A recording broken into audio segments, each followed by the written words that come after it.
विद्यार्थियों नमस्कार। मैं डॉक्टर दीपेंद्र कुमार शर्मा आपके अपने YouTube platform chemistry bye D Sharma साहब के साथ जुड़ा हुआ हूं। विद्यार्थियों, इस वीडियो लेक्चर में हम बात करेंगे आपका जो तृतीय वर्ष है उसका व्यावसायिक पाठ्यक्रम यानी कि वोकेशनल कोर्स, जिसका नाम है ऑर्गेनिक फार्मिंग यानी कि जैविक खेती।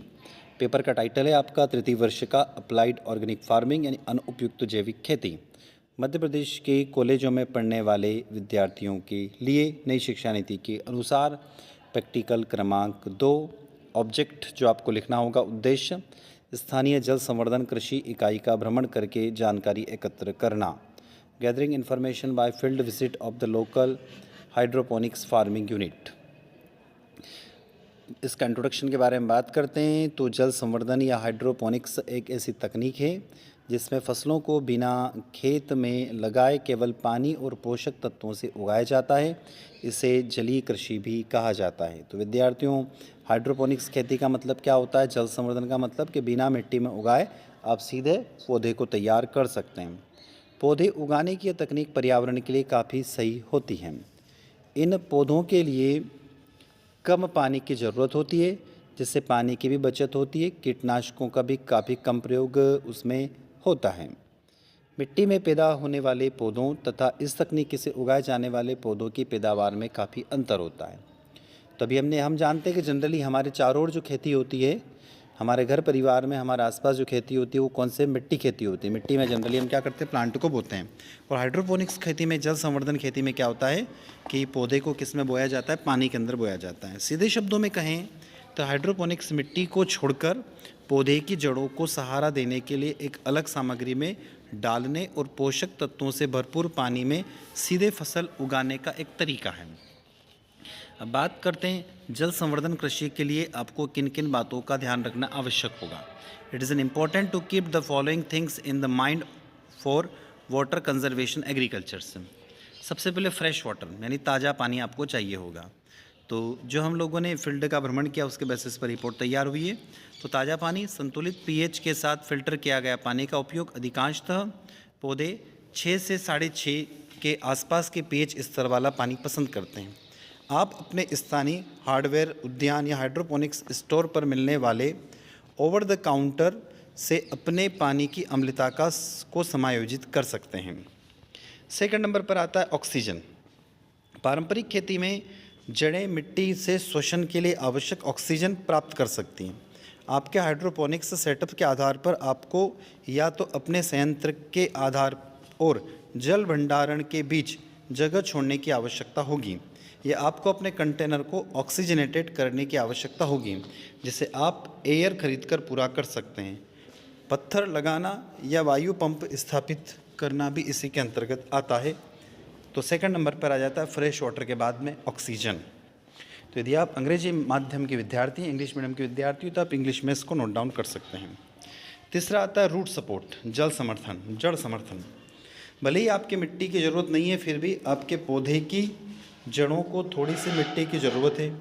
विशिष्ट सामग्रियों में वर्मिकुलेट, पेलोइड्स, पिट मास, नारियल फाइबर और रॉकवूल शामिल हैं। ऐसी सामग्रियों से दूर रहें जो संकुचित हो सकती है, जैसे कि रेत, या जो नमी बरकरार नहीं रख सकती, जैसे बालू रेत अर्थात बजरी। उसके बाद आती है न्यूट्रिशंस यानी पोषक तत्व। आपके पौधे को स्वस्थ और उत्पादक बने रहने के लिए भरपूर मात्रा में मैग्नीशियम, फास्फोरस, कैल्शियम और अन्य पोषक तत्वों की आवश्यकता होगी। ठीक उसी तरह जैसे ज़मीन में उगने वाले पौधों को स्वस्थ मिट्टी और उर्वरक की आवश्यकता होती है।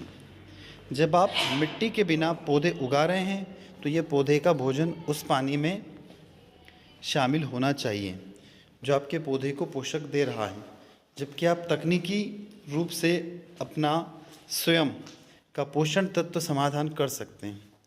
ऑनलाइन और दुकानों से मिश्रण खरीदना भी आसान हो जाता है। नेक्स्ट आती है लाइट यानी कि रोशनी। यदि आप अपने पौधे घर के अंदर उगा रहे हैं तो आपको कुछ विशेष प्रकार की व्यवस्था का निवेश करना पड़ सकता है। प्रत्येक प्रकार के पौधों को प्रकाश की मात्रा की और रोशनी लगाने के लिए अलग अलग आवश्यकता होगी।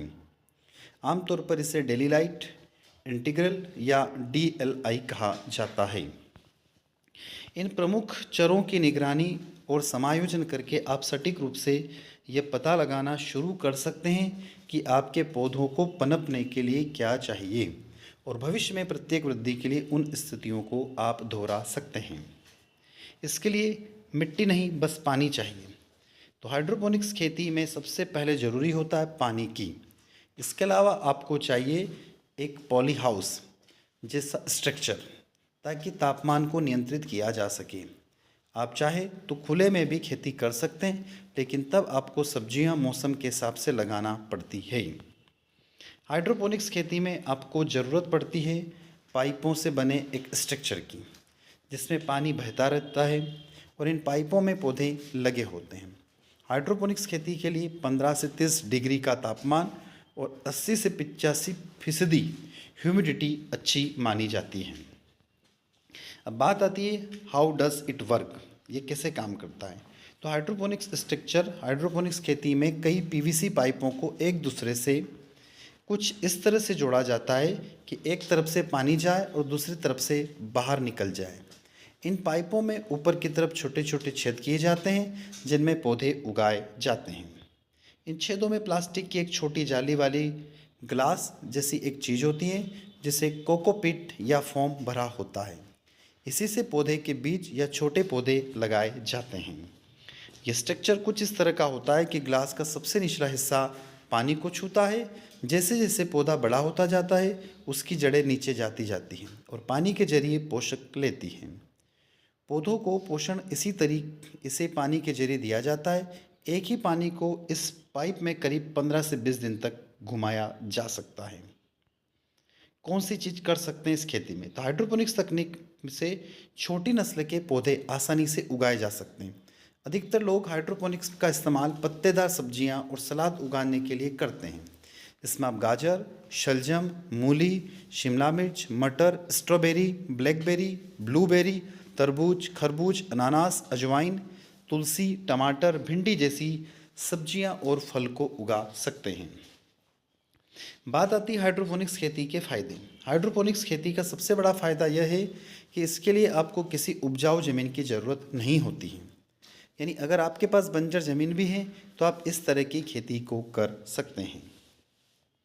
बेनिफिट्स ऑफ हाइड्रोपोनिक्स खेती के बारे में बात कर रहे हैं। इसी खेती भी आप मल्टी लेवल भी कर सकते हैं। यानी हाइड्रोपोनिक्स सिस्टम में बहुत से लोग वर्टिकल फार्मिंग भी करते हैं। ऐसे में कम जगह में अधिक सब्जियां उगाई जा सकती हैं। इसका सबसे बड़ा फ़ायदा या तो ये होता है कि ये खेती घर के अंदर भी हो सकती है। कई जगह लोग पॉली हाउस में हाइड्रोपोनिक्स खेती करते हैं, तो कई जगह लोग घरों में भी बेसमेंट को ही इस खेती के लिए इस्तेमाल कर सकते हैं। हालांकि बेसमेंट में या घरों के अंदर हाइड्रोपोनिक्स खेती करने में आपको आर्टिफिशियल लाइट का इंतजाम करना होता है। आप चाहे तो अपनी बालकनी में भी एक छोटा सा हाइड्रोपोनिक स्ट्रक्चर लगा सकते हैं और तमाम चीज़ें वहाँ पर उगा सकते हैं।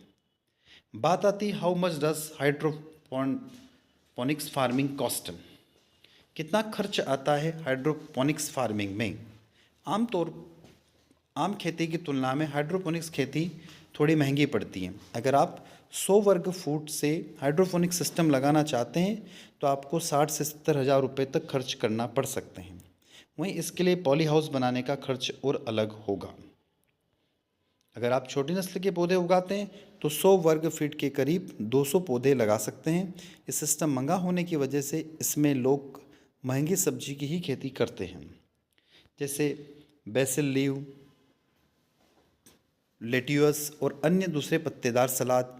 अगर आप इस स्ट्रक्चर में बिजनेस करने का मकसद से टमाटर या खीरा लगाएंगे तो छोटे लेवल पर आपको नुकसान होगा। हाँ, बड़े लेवल पर आप ऐसा कर सकते हैं, लेकिन उस केस में भी आपको अपने प्रोडक्ट की मार्केटिंग के बारे में पहले सोचना होगा। अगर आप पहले से ही कुछ रेस्टोरेंट या बड़े होटल से डील करते हैं तो आप अच्छा मुनाफा कमा सकते हैं। यदि हम मध्य प्रदेश की बात करें तो मध्य प्रदेश के अरविंद और रविंद्र धाकड़ मध्य प्रदेश के रतलाम में एक हाईटेक नर्सरी संचालित करते हैं। वे टमाटर, ब्रोकली, सलाद, केल और यहाँ तक कि स्ट्रॉबेरी जैसी विभिन्न फसलें उगाने के लिए हाइड्रोपोनिक्स और एरोपोनिक्स जैसे नवीन तकनीकों का उपयोग कर रहे हैं। तो ये जो फील्ड है आप मध्य प्रदेश के रतलाम ज़िले में जाकर भ्रमण कर सकते हैं। यानी अरविंद धाकड़ और रविंद्र धाकड़ के वहाँ पर उन्होंने एक हाईटेक नर्सरी बना रखी है जिसमें हाइड्रोपोनिक्स और एरोपोनिक्स के जरिए वो विभिन्न प्रकार की फसलों का उत्पादन करते हैं। तो विद्यार्थियों, जैविक खेती तृतीय वर्ष का यह आपका प्रयोग क्रमांक दूसरा था। तीसरा प्रयोग आपको प्लेलिस्ट में उपलब्ध होगा। तो विद्यार्थियों, इसी के साथ हम आपसे विदा लेते हैं। वीडियो अच्छा लगता है तो लाइक करिएगा, कमेंट बॉक्स में कमेंट करके बताइएगा। यदि आप चैनल पर नए हैं तो चैनल को सब्सक्राइब करना ना भूलें। जय हिंद, जय भारत।